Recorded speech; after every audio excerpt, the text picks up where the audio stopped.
प्यारे बच्चों नमस्कार। एक बार फिर से स्वागत है आप सबका आपके अपने YouTube चैनल द ज्ञान ग्रंथ पे।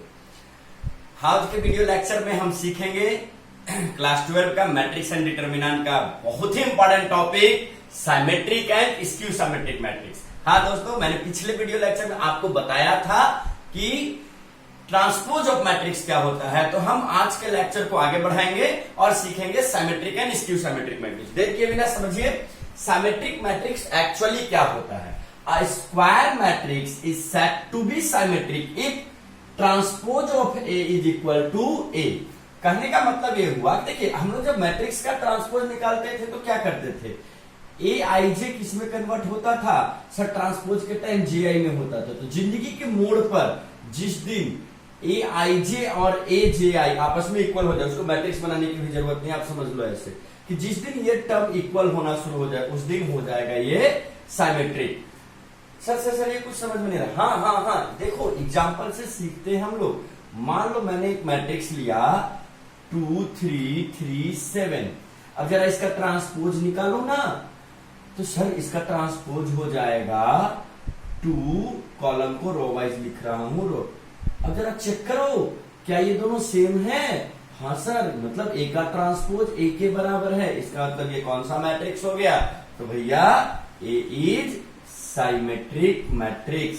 अब याद करें, आप पिछले वीडियो लेक्चर का होमवर्क क्या था आपको एक ऐसा मैट्रिक्स लिखना था जिसका ट्रांसपोज उसके इक्वल हो। मतलब कि आपने जितने भी एग्जाम्पल दिए हैं पिछले वीडियो लेक्चर में वो साइमेट्रिक मैट्रिक्स का दिया है। तो कहानी में एक और मोड़ आप समझ गए होंगे, जब भी कोई स्क्वायर मैट्रिक्स आपने लिखा है, मान लो मैंने 2x2 ऑर्डर का लिख लिया, तो आप डायगोनली कुछ भी लिख लो, कुछ भी जो मन करे, है ना, 3 7 कुछ भी। पर जब आप इस ओर लिख रहे होगे सेकेंडरी डायगोनल के अलॉन्ग, तो एलिमेंट को सेम लिख देना, बस आपको ट्रांसपोज मिल जाएगा, मतलब साइमेट्रिक मैट्रिक्स मिल जाएगा। यानी कहानी ये है कि अगर आपको साइमेट्रिक मैट्रिक्स का एग्जांपल लिखना है तो diagonal element can be any number और function, but along the secondary diagonal the element should be same, right? Please pause the video to note it down. अब आइए साइमेट्रिक मैट्रिक्स का ही अगला type देखते हैं, मतलब उसी खानदान का स्क्यू साइमेट्रिक मैट्रिक्स। अच्छा ये कौन है, तो square matrix is said to be skew symmetric. देखो ना, मैंने पिछले वाले डेफिनेशन में ही थोड़ा काम चलाया एडिशन पे। Skew symmetric if transpose of A is equal to minus A, मतलब मैं ये कह रहा हूं कि ए आई जे किसके बराबर होगा, माइनस ए जे आई के, है ना। मतलब जब हमने रो और कॉलम को इंटरचेंज करा तो वो खुद का निगेटिव हो जाना चाहिए। चलो फटाक से एक एग्जांपल हम देखते हैं। मान लो मैंने लिया 0 -1 1 0। जरा इसका ट्रांसपोज निकाल के देखो, सर ये तो हो जाएगा 0 1 -1 0। जरा यहां से माइनस कॉमन करके देखो, 0 -1 1 0। अरे ये क्या सर, ये तो ए के इक्वल है, मतलब मैंने कह दिया कि transpose of A is equal to minus A. तो जब ये काम हो गया कि ए का ट्रांसपोज माइनस ए के बाद इक्वल हो, मतलब ए इज स्क्यू साइमेट्रिक मैट्रिक्स। अब मेरी बात को ध्यान से सुनना, एक बहुत बड़ी कहानी निकल के आएगी। क्या सर, ध्यान से सुनो। ए जे डायगोनली एलिमेंट को आप लिखते कैसे हो, A11 A22 A21 A1, sorry ये 1 2 होगा, ये 2 1 होगा। हाँ, तो ये दोनों जब आप कोई एग्जांपल लिख रहे होगे स्क्यू साइमेट्रिक मैट्रिक्स का, तो ये दोनों खुद का नेगेटिव होना चाहिए। पर यहां पे क्या है, कैसा नंबर लिखना है जो अपने आप का नेगेटिव हो रहा है। ऐसा एक ही नंबर हो सकता है 0। मतलब ये है कि डायगोनली जब आप किसी भी स्क्यू साइमेट्रिक मैट्रिक्स का एग्जांपल लिख रहे होगे तो डायगोनल एलिमेंट क्या होगा, 0 होगा। और जो सेकेंडरी डायगोनल पे है, जिसे आप नॉन डायगोनल कर रहे हो, तो ये दोनों एक दूसरे का नेगेटिव होगा। मतलब अगर यहाँ -1 है तो यहाँ 1, यहाँ -2 है तो यहाँ 2, यहाँ -2 है तो यहाँ 2, ऐसे आप लिखोगे। तो इसे आप एकदम याद रखोगे कि diagonal element of skew symmetric matrix is 0। हाँ, इस बात को एकदम भेजे में अच्छे से उतार के रखना है। ठीक बात है? तो ये कहानी है। Please pause the video to note.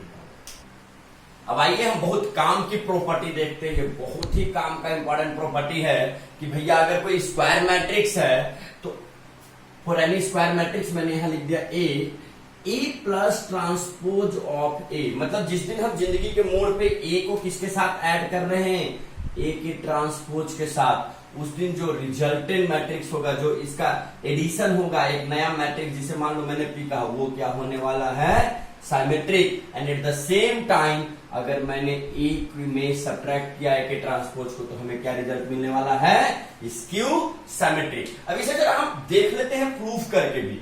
मान लो मैंने एक मैट्रिक्स लिया ए 2x2 ऑर्डर का, ए बी सी डी, तो जरा बिना देर के बताओ ए डैश मतलब ए का ट्रांसपोज क्या होगा सर, ये होगा ए सी बी डी, बिल्कुल। अब जरा ऐड कर लो ए प्लस ए का ट्रांसपोज, तो सर ये हो जाएगा ए प्लस ए 2a, और इसे मैंने कह दिया p, है ना, let p is equal to this 2a b plus c and d plus d is 2d। अब जरा p का ट्रांसपोज निकाल के देखो, 2a b plus c 2d, तो जरा चेक करो ना क्या p का ट्रांसपोज p के इक्वल है कि नहीं है। हाँ सर, मतलब मैं कह सकता हूं कि p इज साइमेट्रिक। अरे देखो ना, हाँ सर कह सकते हैं। तो p कौन था, a प्लस ट्रांसपोज ऑफ ए, तो मैं ये भी कर दूं कि a प्लस ट्रांसपोज ऑफ ए क्या होगा, साइमेट्रिक। यही कहानी अगर हम यहां लगाएं, a माइनस ट्रांसपोज ऑफ ए, तो माइनस करो, a माइनस से क्या आ गया 0, c minus b minus c और d माइनस d 0। अब मेरी बात को ध्यान से सुनो, ये q हो गया तो q का ट्रांसपोज कौन होगा, 0, c minus b minus c and 0। और जैसे ही मैंने इसमें से माइनस कॉमन करना है कि चेक कर लो आपके पास क्या आ गया, c माइनस b और ये 0, q आ गया सर। मतलब q का ट्रांसपोज किसके इक्वल हो गया सर, ये तो माइनस क्यू के इक्वल हो गया। मतलब मैं कह लूं कि क्यू स्क्यू साइमेट्रिक है। हाँ सर, मतलब मैं कह लूं कि A minus transpose of A is skew symmetric, है ना।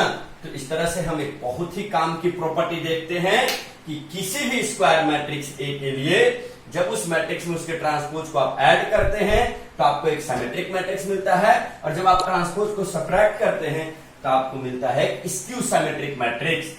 अच्छा, अब एक बात को और ध्यान से सुनो, क्या मैं a को 2a/2 लिख सकता हूं? बिल्कुल लिख सकते हैं सर। इसका मतलब मैं इस a को ऐसे भी लिख सकता हूं a प्लस a/2। हाँ सर, और इसका मतलब मैंने देखो क्या किया, ट्रांसपोज को ऐड किया और सब्ट्रैक्ट किया। ऐसा कर सकते नहीं कर सकते? अरे नहीं कर सकते, कर सकते हैं सर, बिल्कुल। तो मैंने दे दिया फिर ले लिया, कुछ दिया ही नहीं। अब मैं अलग कर रहा हूं a plus a dash and half of a minus transpose of a। अब मेरी बात को ध्यान से सुनना, इसे क्या कहेंगे हम, साइमेट्रिक। अभी तो बताया आपको सर, हाफ भी स्केलर मल्टीप्लिकेशन से कोई फर्क पड़ता नहीं, आपको लास्ट वीडियो में बताया था ट्रांसपोज का। और इसे कहेंगे स्क्यू साइमेट्रिक, यानी इस वाले को अगर मैंने p कह दिया और इस वाले को q कह दिया, तो मैं ये कह सकता हूं कि हर मैट्रिक्स को एक साइमेट्रिक और स्क्यू साइमेट्रिक मैट्रिक्स के सम के रूप में यूनिकली एक्सप्रेस किया जा सकता है। ये बहुत ही काम की प्रॉपर्टी है। आप इसे वीडियो को पॉज करके नोट डाउन कर ले, फिर मैं इस प्रॉपर्टी पे क्वेश्चन करवाता हूं। तो आइए, अभी हमने देखा कि किसी भी मैट्रिक्स को यूनिकली एक्सप्रेस कर सकते हैं as sum of symmetric and skew symmetric matrix. आइए बहुत इंपॉर्टेंट क्वेश्चन देखते हैं।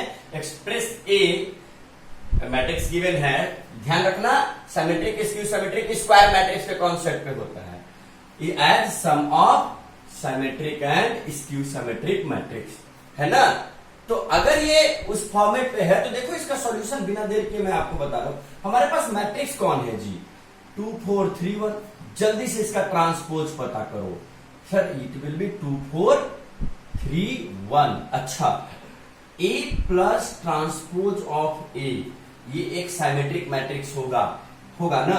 इसे हमने फाइंड आउट करा, 2 + 2 4, 3 + 4 7, 4 प्लस 3 7 एंड 1 प्लस 1 2, राइट। और हमने एक मैट्रिक्स एज्यूम किया, let P is equal to half of A plus transpose of A। अभी मैंने दिखाया था आपको कि हाफ यहां लेंगे और Q में भी हाफ लेकर के हम दोनों को एक्सप्रेस करेंगे। तो चलिए, ये जब आप हाफ ऑफ 4 7 7 2 कैलकुलेट करोगे तो ये आना है 2 7/2 7/2 एंड 1। अब हम अगर P का ट्रांसपोज पता करें तो क्या होगा, तो सर ये होना है 2 7/2 7/2 1, मतलब कि ये P के इक्वल है, देयरफॉर P इज साइमेट्रिक, है ना। हम कह सकते हैं कि P क्या है, साइमेट्रिक है। अब जरा हम A minus transpose of A पता करें बिना देर किए, तो देखो ना 2 - 2 0, 4 - 3 1, 3 - 4 -1 एंड 1 - 1 इज 0। और मैंने एज्यूम करा Q is equal to half of A minus transpose of A, मतलब जब हाफ से करोगे 0 -1/2 1/2 और फिर से 0। अब जरा Q का ट्रांसपोज पता कर लो, तो सर ये आना है 0 1/2 -1/2 0, मतलब कि सर जैसे ही आपने माइनस को कॉमन करा ये Q देने वाला है, यानी हम कहें कि Q इज स्क्यू साइमेट्रिक। अच्छा, अब जरा एक बार P और Q को हम ऐड करके देखते हैं। P प्लस Q, क्या ये हमें A दे रहा? P कौन है हमारा, चेक करो सर, P है रहा ये 2 7/2 7/2 एंड हियर इट इज 1, यही है। और Q कौन है हमारा, प्लस Q कौन है जी, तो सर हमने Q इसको बनाया था 0 -1/2 1/2 एंड 0, ऐड करो तो 2 प्लस 0 क्या होगा सर, 2 होगा, एंड 7/2 प्लस 1/2, तो 7 + 1 8/2 आएगा। हम कहले कि सर 4 होगा, हाँ जी, एंड 7/2 -1/2, तो 7 - 1 6/2 आएगा, कहले कि 3 आएगा जी, हाँ, एंड 1 + 0 इज 1। क्या ये A है? अरे हाँ, ये तो A है, मतलब कि P प्लस Q कौन हो गया, तो देख रहे हो। अच्छा एक बात देखो, यहाँ 0 कौन लिख दिया, अरे 2 + 0 2 होगा ना, और ये 2 है ना यहाँ पे, हाँ, गलती नहीं किया करो यार तुम लोग। P plus Q is equal to A। अच्छा, तो मतलब A को हमने एक्सप्रेस किया दो मैट्रिक्स के सम में, एक है P और दूसरा है Q। P कौन है, साइमेट्रिक, और Q कौन है, स्क्यू साइमेट्रिक। तो क्वेश्चन यही तो कहा था, तो हम कह सकते हैं therefore A can be written as P plus Q और sum of P and Q where P is symmetric and Q is skew symmetric. तो ये कहानी है, बहुत ही इंपॉर्टेंट क्वेश्चन है भाई, इस एग्जाम में आ रहा है, इसकी बात हो गई है मुझसे, रात में ही फोन किया था इसने मुझे। Please pause the video to note it down. तो आइए, अब आपका होमवर्क, आपको एक ऐसे मैट्रिक्स का एग्जाम्पल देना है जो साइमेट्रिक भी है और स्क्यू साइमेट्रिक भी, मतलब you have to give example of a matrix which is symmetric and skew symmetric both, ठीक है। और इसके अलावा एक्सरसाइज 3.3 के क्वेश्चन नंबर 7 से आगे आपके बन जाएंगे। तो ये होमवर्क आप ग्रुप में डालोगे और इसका होमवर्क आप कमेंट बॉक्स में बताओगे। Okay, thank you and keep it much for today.